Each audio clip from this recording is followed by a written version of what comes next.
Hello viewers, welcome to health is and energy. நம்மளுடைய மின்சார தேவைகள் நாளுக்கு நாள் அதிகமாயிட்டே போகுது. அதே சமயம் மின்சார கட்டணமும் இப்போ உயர்ந்திருக்கு. அதிகப்படியான மின்சார கட்டணம் செலுத்துறவங்க உடனே யோசிக்கிற விஷயம் சோலார் பேனல் இன்ஸ்டலேஷன். ஆனால் இந்த சோலார் பேனல் இன்ஸ்டலேஷன் பற்றி பேசும்போது அதனுடைய இன்ஸ்டலேஷன் காஸ்ட் வந்து ரொம்ப அதிகமாக இருக்கிறது பெரிய தடங்களாக அமையுது பல பேருக்கு. இந்த இன்ஸ்டலேஷன் காஸ்ட்டுக்கு அவங்க யோசிக்கிற விஷயம் வந்து சப்சிடி, அதாவது மானியம், அரசாங்கத்தால் கொடுக்குற மானியம் இருக்கா இல்லையா, எப்படி வாங்குறது, இந்த மாதிரி பல சந்தேகங்கள் இருக்குது. யாருக்கு கிடைக்கும், எப்படி அப்ரோச் பண்ணணுங்கிற விஷயங்கள்லாம் இருக்குது. அதை பற்றின முழு விவரம் தான் இந்த வீடியோவில் நம்ம பார்க்க போகிறோம். இன்னைக்கு இந்த வீடியோவில் நம்ம கூட இந்த சப்சிடி பற்றி டிஸ்கஷன் பண்ண வந்திருக்காரு mister Rajesh Jagan, Twilight energy Porur சென்னையினுடைய ஓனர். வாங்க. Hello sir, good evening. Welcome. எப்படி இருக்கீங்க? ஃபைன், நல்லா இருக்கேன். ஓகே சார், இந்த சப்சிடியை பற்றின வீடியோ எல்லாம் நம்ம வந்து நிறைய விஷயங்கள் டிஸ்கஸ் பண்ண வேண்டியது. முதல் கேள்வி, மானியம் இருக்கா இல்லையா, சப்சிடி அவைலபிளாக இல்லையா, அதை பற்றி சொல்லுங்கள். குட். சப்சிடி இருக்குது. இது எப்படின்னா, நம்ம கொஞ்சம் இயர்ஸ் பேக் போகும்போது பார்த்தீங்கன்னா ஒரு 2017 நமக்கு வந்து ஸ்டேட் கவர்மெண்ட்டுடைய சப்சிடி இருந்தது. ஆஃப்டர் தட் பார்த்தீங்கன்னா இந்த ஸ்டேட் கவர்மெண்ட் சப்சிடி வந்து கேன்சல் பண்ணிட்டாங்க.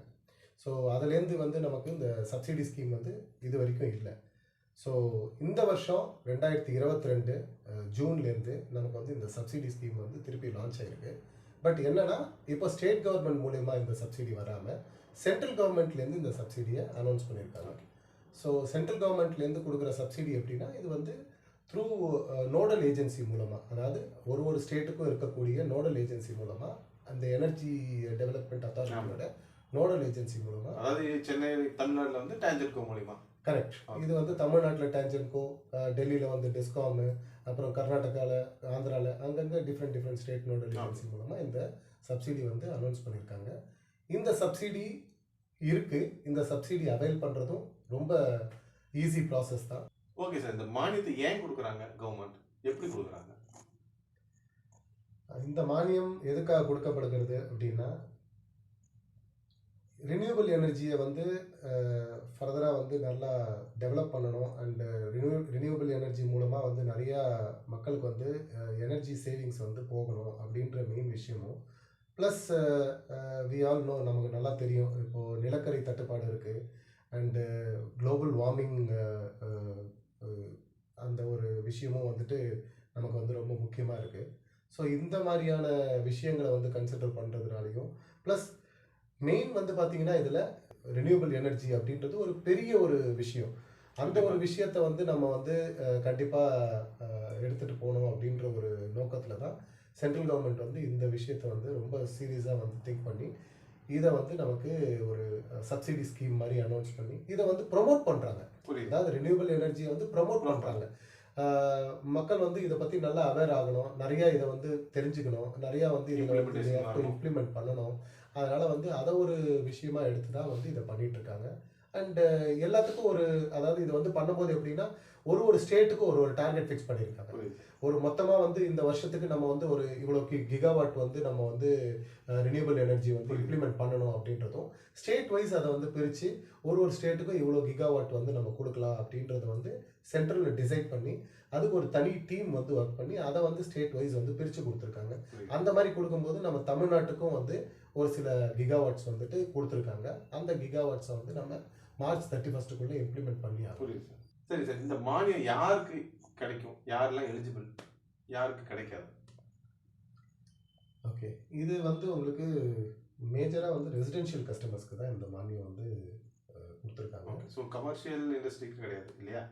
கமர்ஷியல் இண்டஸ்ட்ரீஸ்க்கு வந்துட்டு மானியம் வந்து வழங்கப்படவில்லை. ஓகே, கமர்ஷியல் இண்டஸ்ட்ரீஸ்க்கு மானியம் வழங்கப்படவில்லை. ரெசிடென்ஷியலுக்கு மட்டும்தான் இந்த மானியம் வழங்கப்பட்டிருக்கிறது. ஓகே. என்னன்னா, இப்போ அவங்களுக்கு வந்து பார்த்தீங்கன்னா ரூஃப்டாப் சோலார் பவர் பிளான்ட் அப்படின்ற ஒரு கேட்டகரியில் இந்த மானியம் வந்து தமிழ்நாடு கவர்மெண்ட்டு சென்ட்ரல் கவர்மெண்ட்டோடைய சப்சிடி மூலமாக, தமிழ்நாடு கவர்மெண்ட் மூலமாக அவங்க வந்து இந்த மானியத்தை வந்து வழங்கியிருக்காங்க. ஓகே சார், நம்ம வியூஸ் பல பேர் கேட்குற கேள்வின்னா, ஆஃப் கிரிட் சிஸ்டம், பேட்டரி வச்சு போடுற சோலார் சிஸ்டத்துக்கு மானியம் இருக்கா இல்லையாங்கிறது. இல்லை, கண்டிப்பாக பேட்டரி வச்சு போடுற சோலார் சிஸ்டத்துக்கு மானியம் கிடையாது. ஏன்னா பேட்டரி வச்சு போடுற சோலார் சிஸ்டம் என்னென்னா, நம்ம வந்து பேட்டரி மூலமாக சோலார் பவரை வந்து ஸ்டோர் பண்ணுறோம். ஸ்டோரேஜ் பண்ணாலே அங்கே வந்து உங்களுக்கு வந்து மானியம் கிடையாது. ஓகே. ஸோ கிரிட் கனெக்டட் மட்டும்தான் இருக்கு இல்லைங்களா? Okay okay. இது எத்தனை கிலோவாட் வரைக்கும் போடலாம், எவ்வளோ மானியம் கிடைக்குது? 10 கிலோவாட் வரைக்கும், அதாவது 1 கிலோவாட்லேருந்து எடுத்து 10 கிலோவாட் வரைக்கும்னு சொல்லி ஒரு ஸ்கீம் லான்ச் பண்ணியிருந்தாங்க. பட் மேஜராக வந்து பார்த்தீங்கன்னா உங்களுக்கு இது வந்து 3 கிலோவாட்டும் 5 கிலோவாட்டும், அதாவது சிங்கிள் ஃபேஸில் 3 கிலோவாட்டும் 3 ஃபேஸில் 5 கிலோவாட்டும் போடக்கூடிய கஸ்டமர்ஸ்க்கு வந்துட்டு இந்த மானியம் வந்து அப்ளிகபிள். தமிழ்நாடு பொறுத்த வரைக்கும் இதுதான் அவைலபிள். தமிழ்நாடு கவர்மெண்ட் வந்து அப்படி தான் அனௌன்ஸ் பண்ணியிருக்காங்க. Okay okay. இந்த மானியத்தோட சோலார் பேனல் அமைக்க எவ்வளவு செலவாகும்? அதாவது மானியம் போக நம்ம எவ்வளோ கட்ட வேண்டியிருக்கும், அதை பற்றி கொஞ்சம் விவரமாக சொல்லுங்கள். இப்போ வந்து கரண்ட்டாக வந்து 3 கிலோவாட் மட்டும்தான் ரெசிடென்ஷியலில் வந்து அலோவ் பண்ணிட்டு இருக்காங்க. 5 கிலோவாட் கூட இப்போ அலோவ் பண்ணுறது இல்லை. இப்போ 3 kilowatt solar power plant, roof top plant நம்ம ரெசிடென்ஷியலுக்கு போடுறதுக்கு வந்து பார்த்தீங்கன்னா உங்களுக்கு நிர்ணயிக்கப்பட்ட விலை வந்து 1,90,000, 1,95,000 அந்த மாதிரி நிர்ணயிச்சிருக்காங்க. மார்க்கெட் ரேட் சொல்கிறீங்க? மார்க்கெட் ரேட் நிர்ணயிச்சிருக்காங்க. அதில் வந்து 40% சப்சிடி வந்து போக நமக்கு வந்து 54,000 ரூபாய் சப்சிடியில் வந்து மைனஸ் பண்ணுறாங்க. பண்ணி பார்த்தீங்கன்னா 1,40 கிட்ட வந்து நம்ம கிட்டக்க வந்து கட்டினா போதும். இது முன்னாடியே வந்து நம்ம கழிச்சிட்டு கட்டினா போதும். ஆமாம், இந்த 3 கிலோவாட்டுக்கு 1,40 கிட்ட வந்து நம்ம கிட்ட வந்து வாங்க சொல்லி சொல்கிறாங்க. ஸோ கஸ்டமர் கிட்டேருந்து ஒரு 1,40 வாங்கணும் அப்படின்றாங்க. ஆனால் இதில் வந்து பார்த்தீங்கன்னா என்ன சொல்கிறாங்கன்னா, இதில் வந்து நமக்கு இந்த இபி சார்ஜஸ்ன்னு சொல்லுவோம் பார்த்தீங்களா, அதாவது இந்த நெட் மீட்டருக்கு அப்ளை பண்ணுற சார்ஜஸ் ப்ளஸ் அந்த நெட் மீட்டருக்குரிய பணம் கட்டுறோம் பார்த்தீங்களா, அது வந்து இதில் வந்து ஆமாம், இதில் இன்க்ளூட் பண்ண முடியாது. அது வந்து எக்ஸ்ட்ரா. அது வந்து நீங்கள் ஆஸ் பர் நம்ம மீட்டர் என்ன வச்சுருக்கோமோ, அதாவது சிங்கிள் ஃபேஸ் மீட்டர் வச்சுருந்தா அதுக்கு ஒரு ஸ்லாப், 3 ஃபேஸ் மீட்டர் வச்சுருந்தா அதுக்கு ஒரு ஸ்லாப் இருக்கு இல்லையா, அந்த ஸ்லாப் என்ன ஸ்லாபோ அந்த ஸ்லாபில் அவங்க வந்து அந்த ஃபீஸ் கட்டிக்கணும். அது டைரெக்டாக கஸ்டமரே வந்து அவங்க ஸ்கூலில் அவங்களோட இது கட்டுறது. நம்ம அதுக்குரிய அப்ளிகேஷன் ஃபில் பண்ணுறது, டாக்குமெண்டேஷன்ஸ், இந்த ஒர்க்கெலாம் நம்ம பண்ணி கொடுத்துடலாம். ஆனால் வந்து ஃபீஸ் வந்து அவங்களுக்கு கட்டுறோம். ஏன்னா அவங்களுக்கு தான் அந்த யூசர் நேம் பாஸ்வேர்டு எல்லாம் போகுது, அவங்க தான் கட்டுறாங்க. சரி. இப்போ இந்த அளவுக்கு நம்ம தெளிவாக நம்ம பேசியாச்சு. இப்போ வந்து கஸ்டமர் வந்து கேட்குறாங்க, இதை எப்படி அப்ளை பண்ணணும், யார் அப்ரோச் பண்ணணும், யார்கிட்ட கேட்கணும், இதுக்கு என்ன நடைமுறை அப்படின்னு சொன்னாங்க. ஸோ இதை பற்றின டீட்டெயில்ஸ் சொன்னால் இன்னும் யூஸ்ஃபுல்லாக இருக்கும். அதாவது இப்போ இது வந்து நம்ம இப்போ சிஸ்டம் இன்டெகிரேட்டர்ஸ், ஆத்தரைஸ்டு சிஸ்டம் இன்டெகிரேட்டர்ஸ்ன்னு சொல்கிறோம் இல்லையா, சோலார் இபிசி பார்ட்னர்ஸ், அதில் வந்து ரிஜிஸ்டர் பண்ணியிருக்கிற பார்ட்னர்ஸ் மூலமாக தான் இது பண்ண முடியும். சரி. ஸோ அந்த ரிஜிஸ்டர் பண்ணியிருக்கிற பார்ட்னர்ஸ் மூலமாக நம்ம வந்து இதை அப்ரோச் பண்ணி பண்ணலாம். ஓகே. ஸோ இப்போ நம்ம இப்போ இபிசி பார்ட்னர் இப்போது twilight energy, Porur, healthy sun, இவங்கெல்லாம் வந்துட்டு ஆல்ரெடி இதில் ரிஜிஸ்டர் பண்ணி இதெல்லாம் வந்துட்டு பண்ணிகிட்ருக்கோம். ஸோ இவங்க வந்து நீங்கள் அப்ரோச் பண்ணி தாராளமாக வந்து இதுலேருந்து நம்ம வந்து பண்ண முடியும். ஸோ நீங்கள் வந்து கீழே நாங்கள் கொடுத்துருக்க இந்த நம்பருக்கு கால் பண்ணுங்கள், நாங்கள் உங்களுக்கு அதுக்கு சம்மந்தமான எல்லா உதவியும் செஞ்சு தரோம். சரிங்களா? சொல்லுங்கள் சார். ஸோ இந்த ப்ராசஸ் என்ன அப்படின்னா, இது வந்து நம்ம ஃபஸ்ட்டு கஸ்டமர் வந்து நமக்கு வந்து அந்த எலக்ட்ரிசிட்டி பில்லு, அந்த இபியோடைய லேட்டஸ்ட் பே பண்ண பில்லோ இல்லை அவங்களுடைய சர்வீஸ் நம்பரோ அதை கொடுத்துட்டாங்கன்னா நம்ம என்ன பண்ணுவோம், அதை வச்சு நம்ம மீட்டருக்கு வந்து அப்ளை பண்ணிடுவோம். அதோட சேர்த்து அவங்களுடைய ஒரு ஃபோட்டோ கொடுக்கணும். ஒரு ஃபோட்டோ, சாஃப்ட் காப்பி ஃபோட்டோ அதை கொடுத்தாங்கன்னா அதை வச்சு நம்ம வந்து மீட்டருக்கு அப்ளை பண்ணிடுவோம். அப்ளை பண்ண உடனே எலிஜிபிலிட்டி பார்த்துருவோம். எலிஜிபிலிட்டி வந்துருச்சு அப்படின்னோடனே இமீடியட்டாக நம்ம என்ன பண்ணுவோம், ஒரு யூசர் நேம் பாஸ்வேர்டு வந்து கஸ்டமருக்கு ஆட்டோமேட்டிக்காக கிரியேட் ஆகிடும். அந்த யூசர் நேம் பாஸ்வேர்டு வச்சு கஸ்டமர் என்ன பண்ணலாம், இபியில் போயிட்டு டான்ஜென்கோ சைட்டில் போயிட்டு அவங்க வந்துட்டு பணத்தை கட்டிடலாம். Net meter charges correct. அந்த நெட் மீட்டர் சார்ஜஸ் கட்டிட்டாங்கன்னா அவங்களுக்கு என்னன்னா உடனே இமீடியட்டாக அந்த நெட் மீட்டர் கட்டினோடனே ஒரு அக்னாலஜ்மெண்ட் வந்துடும்.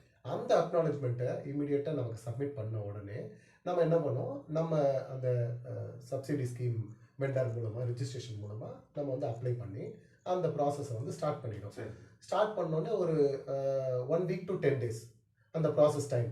அந்த ப்ராசஸ் டைம் ஏன்னா இது வந்து போயிட்டு அவங்க அதை செக் பண்ணி அந்த மீட்டர் அப்ளை பண்ணியிருக்கிறது, அந்த நம்பர் எடுத்து ரெஜிஸ்ட்ரேஷன் ஆகிருக்கா, பணம் கட்டியிருக்காங்களா எல்லாம் பார்க்கறதுக்கு அந்த 1 week to 10 days டைமில் இந்த ப்ராசஸ் முடிஞ்ச உடனே இமீடியட்டாக நமக்கு வந்து அந்த இது வந்து ஒரு பேக்கேஜ் மாதிரி தான் கொடுக்குறாங்க.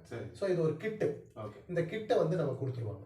இந்த கிட்டை கொடுத்த உடனே என்ன பண்ணலாம்னா, நம்ம இந்த கிட்டை ரிசீவ் பண்ணிட்டு அந்த ரிசீவ் பண்ணும்போது இந்த கிட்ட நம்ம அவங்க கிட்ட இருந்து ரிசீவ் பண்றதுக்கு முன்னாடி நமக்கு இன்டிமேஷன் கொடுத்துருவாங்க. சார் உங்க கிட்ட ரெடி ஆயிடுச்சு, நீங்க வாங்கிக்கலாம், இந்த பேர் கொண்ட இன்னாருடைய கிட் வந்து ரெடியா இருக்கு, நீங்க வாங்கிக்கலாம். இமீடியட்டா நம்ம வந்து அவங்களுக்கு பேமெண்ட் பண்ணணும்.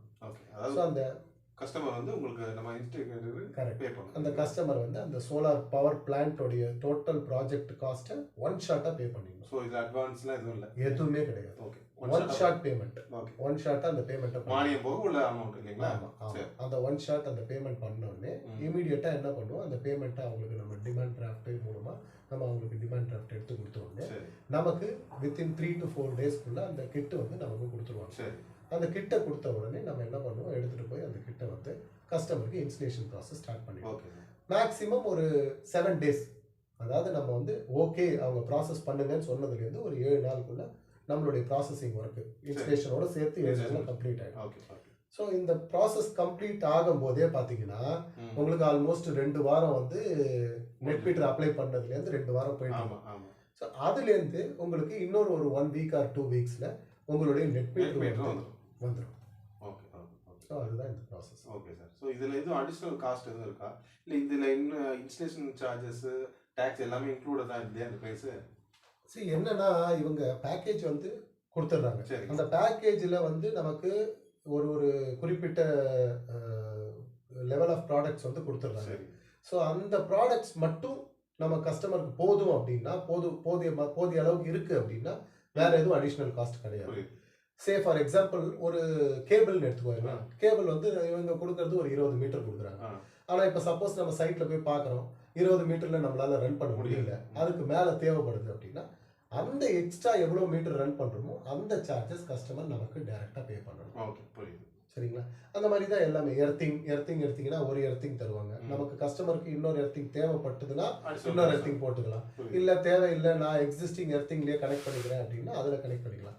ஸோ இந்த மாதிரியான காஸ்ட் தான் அடிஷ்னலே தவிர மற்றபடி வேற எதுவும் இன்டர் காஸ்ட் கிடையாது. ஓகே சார், இவ்வளோ நாள் ரொம்ப டீட்டெயிலாக நீங்கள் வந்து நேயர்களுக்கு வந்து மானியத்தை பற்றி, சோலார் பேனல் மானியத்தை பற்றி டிஸ்கஸ் பண்ணி சொல்லிட்டு இருந்தீங்க. ரொம்ப நன்றி. அதே சமயம் வியூவர்ஸ், இந்த வீடியோ உங்களுக்கு ரொம்ப பிடிச்சிருக்குன்னு நினைக்கிறேன். உங்களுக்கு அதிகப்படியான தகவல் நாங்கள் உங்களுக்கு சொல்லியிருக்கோம். இன்னும் உங்களுக்கு நாங்கள் சொல்ல இருக்கிறோம். எங்களுடைய சேனலை சப்ஸ்கிரைப் பண்ணுங்கள், ஃபாலோ பண்ணுங்கள். இன்னும் அதிகப்படியான வீடியோஸ்கள் தகவல்களோடு உங்களை மீண்டும் நாங்கள் சந்திக்கிறோம். அது வரைக்கும் நன்றி. Thank you sir. தேங்க்யூ.